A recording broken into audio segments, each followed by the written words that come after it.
taking a stance at some point during this offseason that they were going to move on, and that's okay. And with that, Brett Favre moves on to the Big Apple. Hear the very latest on the trade and what this means for the Jets. The Rays make a huge statement with a dramatic walk-off. Can the Sox and Yanks keep pace? And more trouble for the banged-up Yanks. Here why Jonathan Chamberlain's injury has New York on pins and needles. Plus, who gained ground in the tight NL East?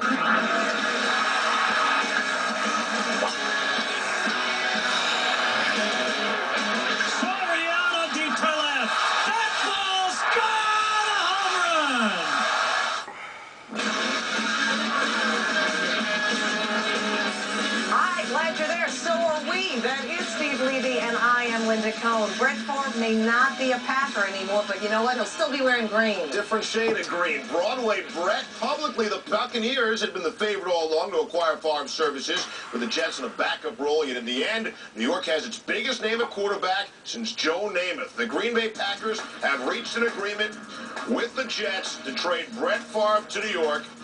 Still working on those official terms.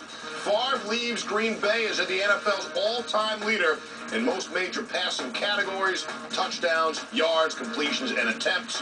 And oh, by the way, his 253-game starting streak intact. He'll start his next game for the Jets. Here's the official Green Bay Packers statement on the trade. Brett has had a long and storied career in Green Bay, and the Packers owe him a tremendous debt of gratitude for everything he accomplished on the field and for the impact he made in the state. It is with some sadness that we make this announcement, but also with the desire for certainty that will allow us to move the team and organization forward in the most positive way possible. And with that, we bring in Chris Mortensen, who, along with just about every other single ESPN employee on the payroll, has been following this story. And Mort, we've been hearing Bucks, Bucks, Bucks, with the Jets just behind, and in the end, it's the Jets. So what happened?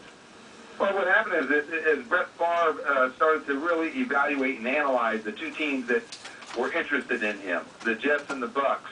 You know, the Bucks were the natural, logical choice because, yeah, he had a relationship with John Gruden going back to Green Bay.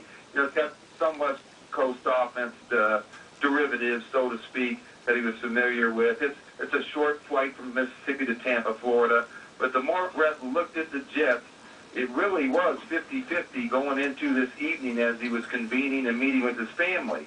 And then, you know, about an hour ago or so, maybe an hour and a half ago, the Jets called Bus Cook, Brett's agent, and said, we think we're going to do this deal with the Packers. And at that point, Bus called Brett Favre, and Brett was, you know, kind of saying, listen, if we're going to do one now, as much as I like the Jets, you know, we probably should just go with the Buccaneers because it's a safe route because I know John Gruden. Well, 30 minutes after that, Brett Favre got the call.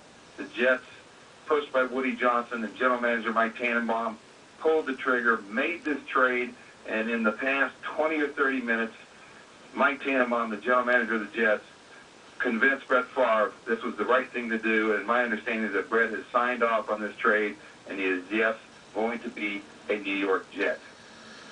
Mort, it seems so secondary when you're talking about Brett Favre, but what's the word on terms headed back from New York to Green Bay? The terms are, according to a Jet source, is that it's a fourth-round pick that is a conditional pick that can go all the way to a first-rounder if the Jets win the Super Bowl.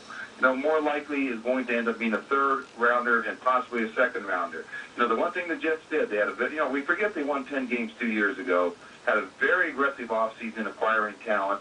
They feel, even before Brett Favre, that they were going to be a playoff contender, and now with Favre, they certainly, you know, they feel good about that. Now, for Brett, this is the transition, new playbook. But all those mundane things that were boring Brett, the meetings after meetings, well, now he's got to pay attention to meetings, and it can re-energize him because it is a new offense. Brett has been on the record as admitting himself that he's got to get into a camp. It was somebody's camp, and now it'll be the Jets' camp. So how soon before Favre is a real factor for the Jets? Well, the Jets internally had kind of had a discussion among themselves here for a couple of weeks. And since Bill Callahan is their new offensive line coach, well, he certainly knows the West Coast offense going back to his days with John Gruden in Green Bay and ran that offense when he was in Nebraska. And Brian Schottenheimer has the offensive coordinator, has some West Coast roots. They felt like if they had the deal done by them, all they need would be a month to get Brett up to about 50 to 60% of the playbook. And sometimes people can make this more complicated than it has to be, and you play to Brett's strength. And certainly there will be some, there's going to be a transition there, but they've added a lot of talent. And I might add, the irony of this thing is Brett Favre in 1991, coming out of southern Mississippi, was the highest-rated player on the New York Jets draft board. I think some people know this story. But they didn't have a #1 draft pick because they had used it in the supplemental draft. And so they targeted him in the second round, only the Atlanta Falcons, picking one slot ahead of him, took Brett Favre, and the Jets took Brownie Nagel. And Ron Wolf was the general manager, was the personnel director for the Jets then, and that's how he traded for Brett Favre in Green Bay. So if Ron Wolf had had his way back in 1991, he always would have been a Jet. That's interesting, and really, with Favre now, the Jets become interesting. The Patriot games now take on a whole new look, and really every game for the Jets. They were the second team in their own region or market, and have the Jets now become relevant on and off the field throughout the NFL because of Favre? No question about it, and I think the Jets internally really, they're not intimidated by the Patriots. They felt they played them well at the end of last season. They beat the Steelers, and that was with the team that was kind of playing with a short deck. They won 10 games a couple of years ago. There's some questions about the Colts and injuries and what have you, and yes, San Diego's a strong team, but the Steelers, are they going to be down? It might not be as intimidating a conference as maybe we think it is, and so I think the Jets feel like they can go toe-to-toe with the Patriots and the best teams in the AFC. All right, that's Chris Mortensen. This from Jets chairman Woody Johnson, quote, "I am looking forward to seeing Brett Favre in a New York Jets uniform. He represents a significant addition to this franchise and reflects our commitment to putting the best team on the field. Mike Tannenbaum and his football administration staff did a great job of navigating this complex process. I am excited about welcoming Brett, Deanna, and their family to the Jets organization." Of course, the Jets open up their preseason Thursday night. They'll play in Cleveland against the Browns. I would not expect to see Favre under center that game. Other notable games, the first home preseason game is August 16th. We're going to get a look-see at Brett in the Jet green and white. They'll host the Redskins. Week 1, the Jets and Favre. They'll visit Bill Parcells and the Dolphins in Miami. And the regular season home opener, September 14th, as Favre and the Jets host Tom Brady and the Pats.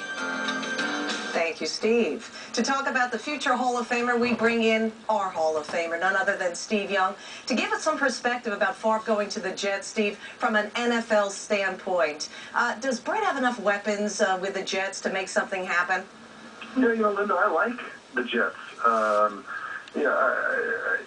Patry, Coles, they got weapons. The young tight end, Keller, that came out of Purdue, kind of like a Dallas Clark. Jones, a running back. And they have and most importantly, to be honest with you, is an above-average offensive line. And that's something that maybe I think he had enjoyed in Green Bay for many years, and I think he'll feel very comfortable about that, get protected. And that line will enjoy protecting him. I think they're the kind of guys that'll rally around the kind of player that he is. And I think the Jets in general feel like, we're in a division where if we're really going to make a dent, we've got to be able to compete against the Patriots. And there's so many levels the Jets have to, there's so much drama and intrigue with the Jets and Patriots. This is an interesting, fun, compelling move by the Jets to see if they can't get somebody. When's the last time a quarterback took one under center for the Jets that was this compelling? It's been a long time. Yes, a guy by the name of Broadway Joe Namath, as you know, Steve Young. And I'm glad you brought up the Patriots because how about that? Favre against Brady twice a year during the regular season. You got to love it. You do have to love it from a fan's perspective. I'm excited for Brett. I know when I retired, I was 51 to 49, kind of similar to Brett, decided, well, the 51 was too much and I stayed out. But to go and be re-energized, Morton just mentioned it, that, he's going to have to really dig in, focus. His pride is so great. He'll want to learn everything and make his teammates respect him and re-energize the team. And I feel like Brett is young enough. And I compare this move in many ways to Joe Montana going to Kansas City. Joe could still play. He was a compelling player. There's no question about that. He took a good Kansas City team, and he took them one game away from the Super Bowl. I think that's the comparison. This is not a Joe name.